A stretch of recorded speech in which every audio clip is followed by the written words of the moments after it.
এক ম্যাচে পয়েন্ট টেবিলের উলট পালট আইপিএলের সর্বশেষ পয়েন্ট টেবিল জানাচ্ছি।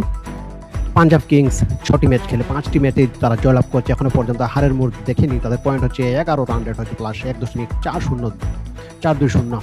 পয়েন্ট টেবিলের 2 নম্বরে রাজস্থান রয়্যালস, তারা 7টি ম্যাচ খেলে 5টি ম্যাচ জয়লাভ করেছে, 2টি ম্যাচ হেরে গেছে। তাদের পয়েন্ট হচ্ছে 10, রান রেট +0.790।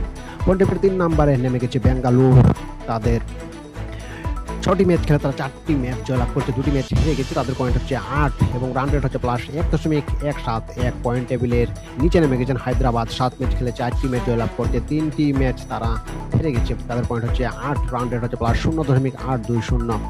পয়েন্ট টেবিলের উন্নতি ঘটিয়েছে চেন্নাই সুপার কিংস, বড় ব্যবধানে ম্যাচ জয়লাভ করে তারা পয়েন্ট টেবিলের 5 নম্বরে চলে এসেছে। তারা 7টি ম্যাচ খেলে 3টি ম্যাচ জয়লাভ করছে, 4টি ম্যাচ হেরে গেছে। তাদের পয়েন্ট হচ্ছে 6, রান রেটে এগিয়ে থাকার কারণে উপরে চলে এসেছে +0.118 রান রেট।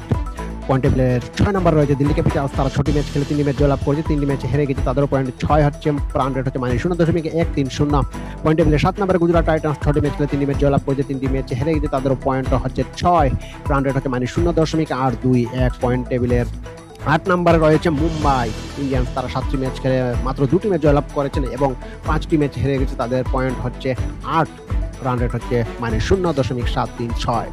পয়েন্ট টেবিলের 9 নম্বরে লখনৌ সুপার জায়ান্টস, তারা 7টি ম্যাচ খেলে মাত্র 2টি ম্যাচ জয়লাভ করেছে এবং 5টি ম্যাচ হেরে গেছে। তাদের পয়েন্ট হচ্ছে 4 এবং রান রেট হচ্ছে -1.277। পয়েন্ট টেবিলের 10 নম্বরে পড়ে রয়েছে কলকাতা নাইট রাইডার্স, 7টি ম্যাচ খেলে মাত্র 1টি ম্যাচ জয়লাভ করেছে, 1টি ম্যাচ পরিত্যক্ত হয় এবং 5টি ম্যাচ হেরে যায়। তাদের পয়েন্ট হচ্ছে 3, রান রেট হচ্ছে -0.879। বন্ধুরা, কলকাতা কি তাদের উন্নতি ঘটাতে পারবে, পরবর্তী ম্যাচগুলোকে জিততে পারবে? কমেন্ট বক্সে অবশ্যই লিখে জানিয়ে দিতে পারেন।